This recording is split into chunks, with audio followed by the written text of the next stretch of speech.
जय श्री राम मेरे प्यारे दोस्तों। नई कहानी में आप सभी का स्वागत है। रामायण काल में यदि हम सबसे बड़ी घटना की बात करें तो वह थी भगवान राम और राक्षस राज रावण के बीच हुआ युद्ध। परंतु इस युद्ध के होने की वजह क्या थी, इस बारे में उत्सुकता होने पर हम ये जान पाते हैं कि राम रावण युद्ध का कारण था माता सीता का राक्षसों के राजा रावण के द्वारा हरण कर लेना, अर्थात सीता हरण। राम रावण युद्ध कब, कैसे और किन परिस्थितियों और किन कारणों से हुआ, इस विषय पर आइए विस्तार से चर्चा करते हैं।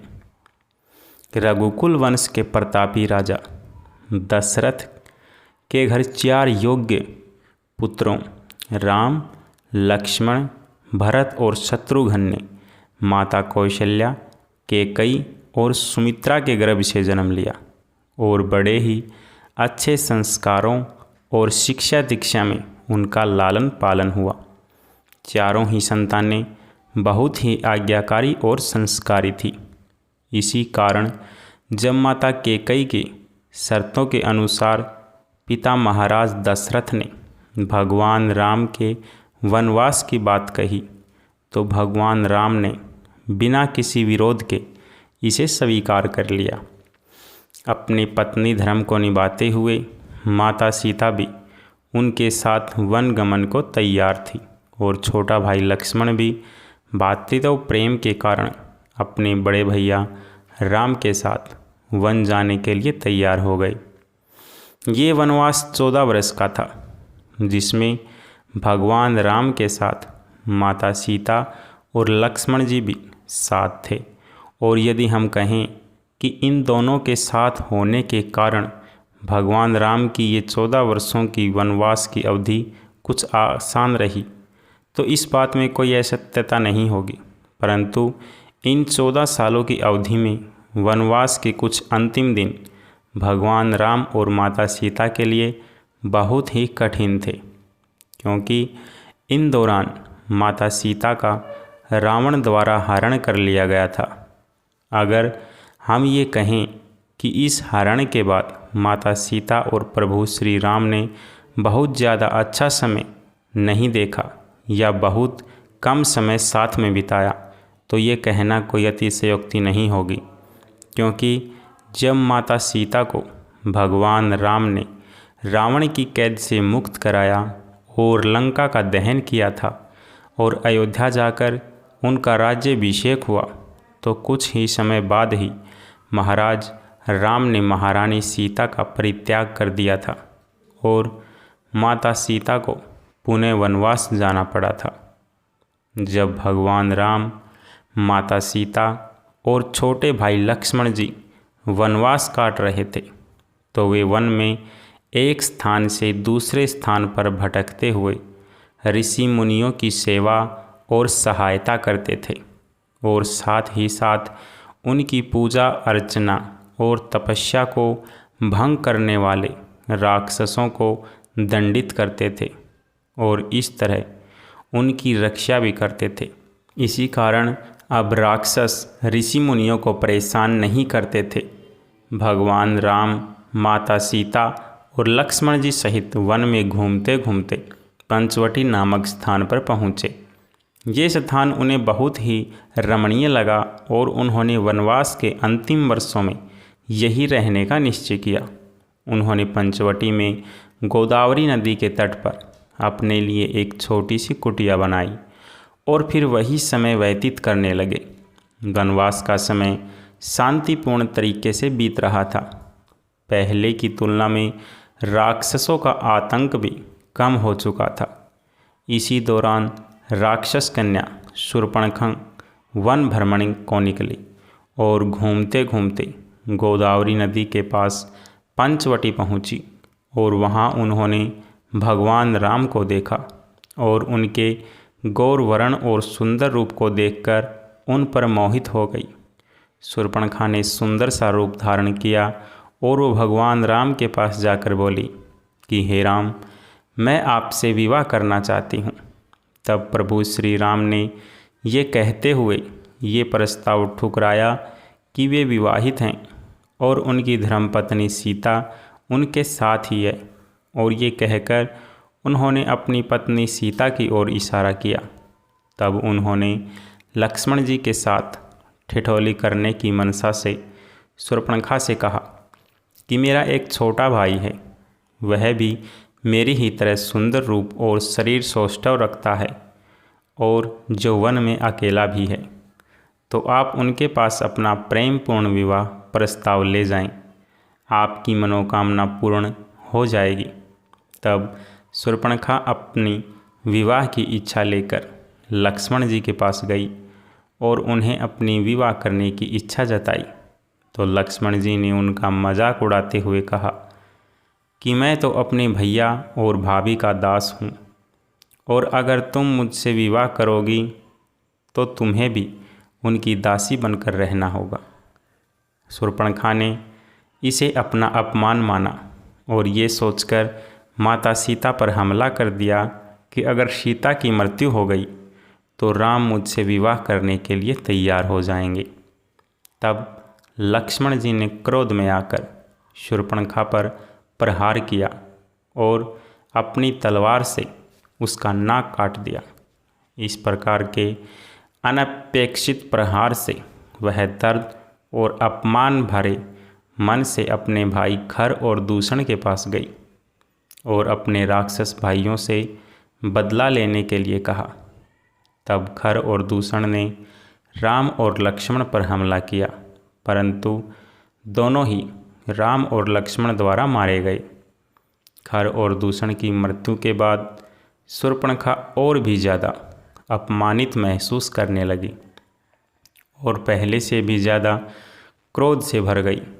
इस कारण वो राक्षसों के राजा और अपने बड़े भाई लंकापति रावण के पास गई और रावण रावण कहकर इस प्रकार कहराती और चीखती हुई अपनी कथा सुनाई। साथ ही साथ सीता की सुंदरता का भी बखान किया और रावण को अपने अपमान का बदला लेने के लिए युद्ध करने के लिए उकसाया। सीता के रूप में विस्तृत वर्णन सुनकर रावण के मन में कुटिल विचार आ गए। साथ ही साथ वह राम और लक्ष्मण की वीरता से भी प्रभावित हुआ और समझ गया कि इन दोनों के समीप रहते हुए वह सीता का कुछ नहीं बिगाड़ पाएगा। वह शूर्पणखा के अपमान का बदला लेने से ज़्यादा सीता के लिए लालायित था। अपनी महत्वाकांक्षा को पूर्ण रखने के लिए रावण अपने पुष्पक विमान में बैठकर राक्षस मारीच के पास गया। मारीच ने तप द्वारा कुछ ऐसी शक्तियाँ प्राप्त कर ली थी जिससे वह कोई भी रूप धारण कर सकता था और इसी शक्ति के आधार पर वह पहले कुटिलतापूर्वक क्रियाकलाप करता था, परंतु वह अब वृद्ध हो चुका था और वह अपनी शेष आयु के साथ ये सब बुरे काम छोड़कर ईश्वर भक्ति में लग गया था। वह रावण की इस प्रकार की कुटिल चाल में शामिल नहीं होना चाहता था, परंतु रावण ने उसे अपने राक्षस राज होने का रौब दिखाया और अपनी चाल में शामिल होने के लिए तैयार कर लिया। वास्तव में मारीच इस कुकृत्य के लिए इसलिए तैयार हुआ क्योंकि उसे पता था कि उसकी मृत्यु तो निश्चित है, क्योंकि अगर वो ये कार्य नहीं करता है तो रावण उसे मार डालेगा और यदि करता है तो भगवान राम उसका वध कर देंगे। तो मारीच ने प्रभु श्री राम द्वारा मृत्यु का वर्ण करने का निश्चय किया। रावण ने अपनी कुटिल बुद्धि से मारीच से कहा कि वह एक स्वर्ण मृग का रूप धारण करके सीता को लालायित करे। तब मारीच ने सुनहरे हिरण का रूप धारण किया और माता सीता को लालायित करने का प्रयास करने लगा। माता सीता की दृष्टि जैसे ही उस स्वर्ण मृग पर पड़ी, उन्होंने भगवान राम से उस सुनहरे हिरण को प्राप्त करने की इच्छा जताई। भगवान राम सीता जी का ये प्रेमपूर्ण आग्रह मना नहीं कर पाए और छोटे भाई लक्ष्मण जी को सीता जी की सुरक्षा का ध्यान रखने का उत्तरदायित्व सौंपकर उस स्वर्ण मृग को पकड़ने के लिए अपने धनुष बाण के साथ वन की ओर चल पड़े। उन्हें गए हुए बहुत समय व्यतीत हो चुका था।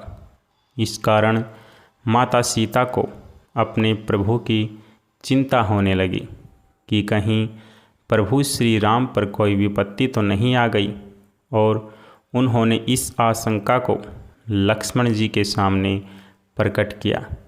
तब लक्ष्मण जी ने उन्हें समझाया कि हे माता, आप व्यर्थ ही चिंता कर रही हैं। भैया राम पर कोई विपत्ति नहीं आ सकती और उनका कोई कुछ नहीं बिगाड़ सकता।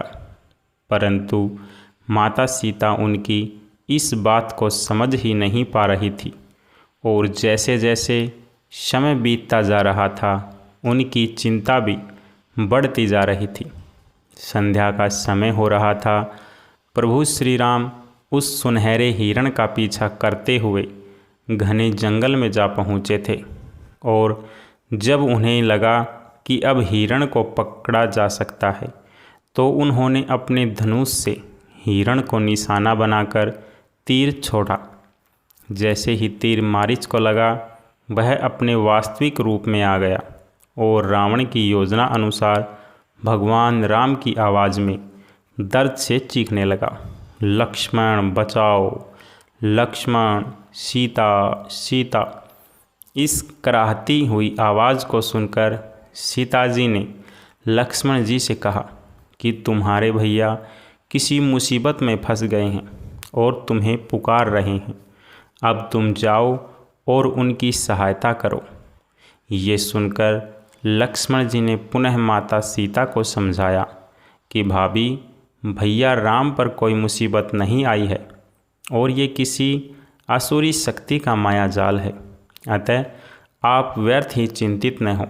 ये सुनकर भी माता सीता ने लक्ष्मण की एक न सुनी और उन पर ही क्रोधित हो गई और उन्हें आदेश दिया कि हे लक्ष्मण, तुम जाओ और मेरे प्रभु को सकुशल ढूंढ कर लाओ।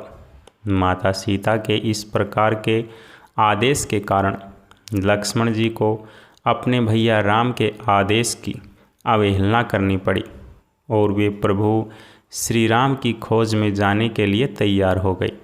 परंतु लक्ष्मण जी अपने भैया राम के द्वारा दिए गए सीता माता की रक्षा करने के आदेश को पूर्ण करने के लिए उन्होंने एक उपाय सोचा, और उस उपाय के अनुसार उन्होंने कुटिया के चारों ओर एक रेखा खींच दी जिसके भीतर कोई नहीं आ सकता था।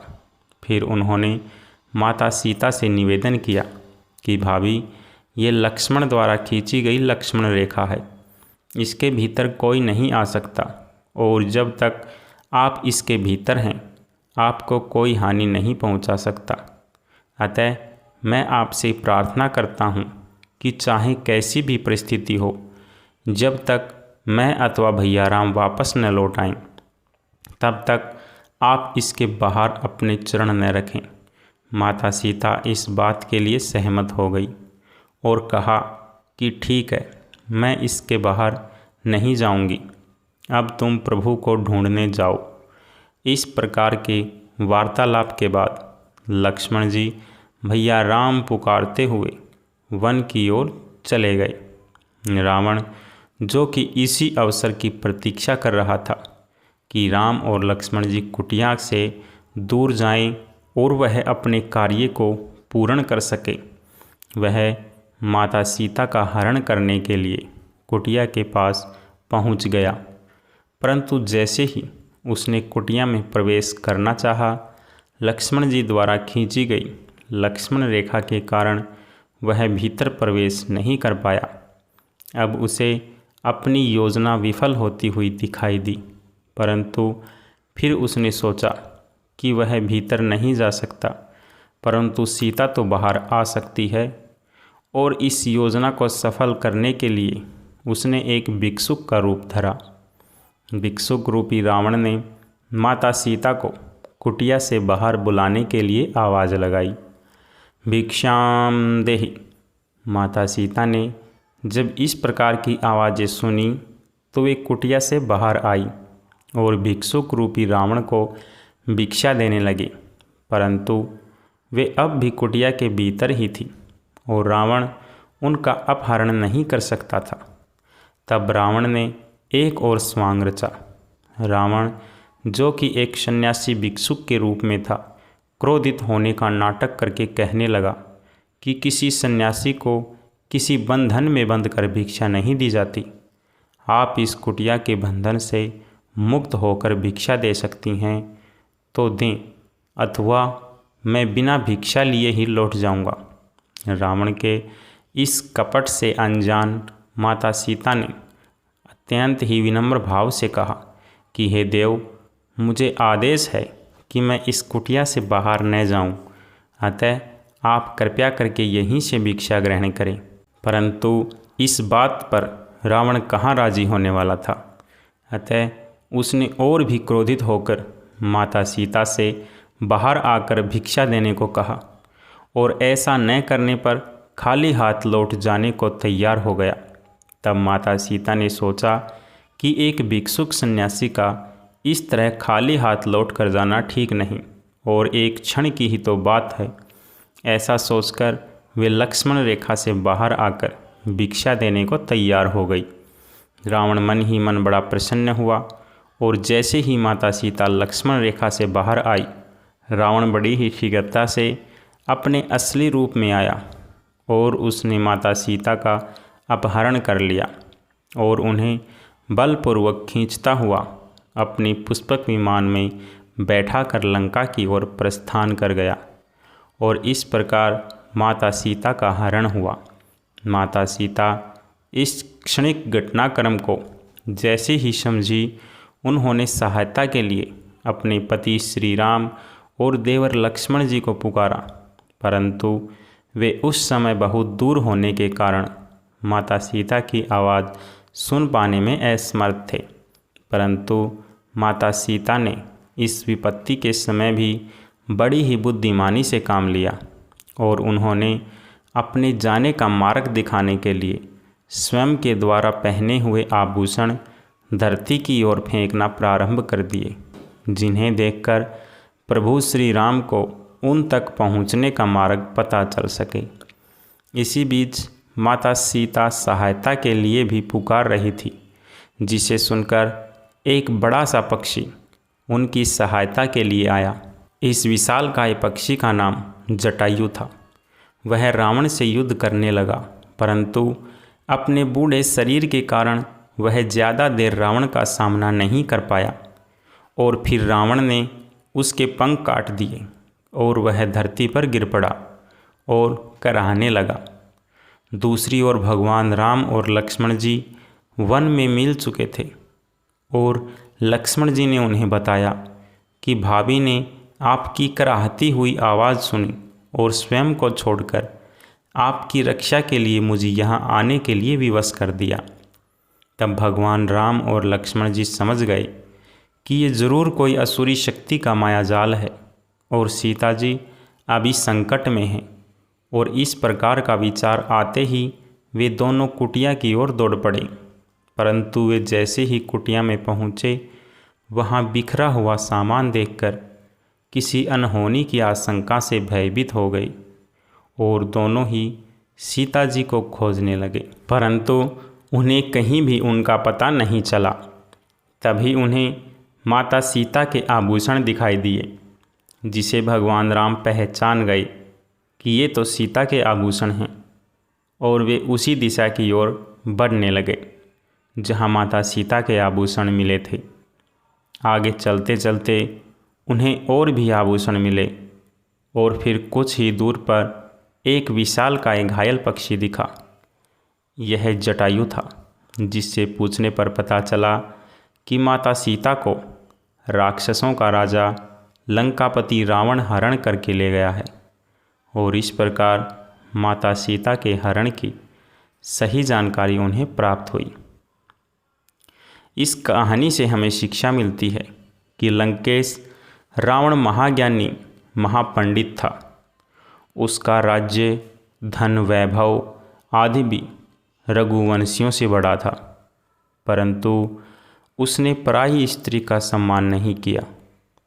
इस कारण उसे इतना भीषण संहार देखना पड़ा और उसे भगवान विष्णु के अवतार प्रभु श्री राम ने मृत्युदंड दिया।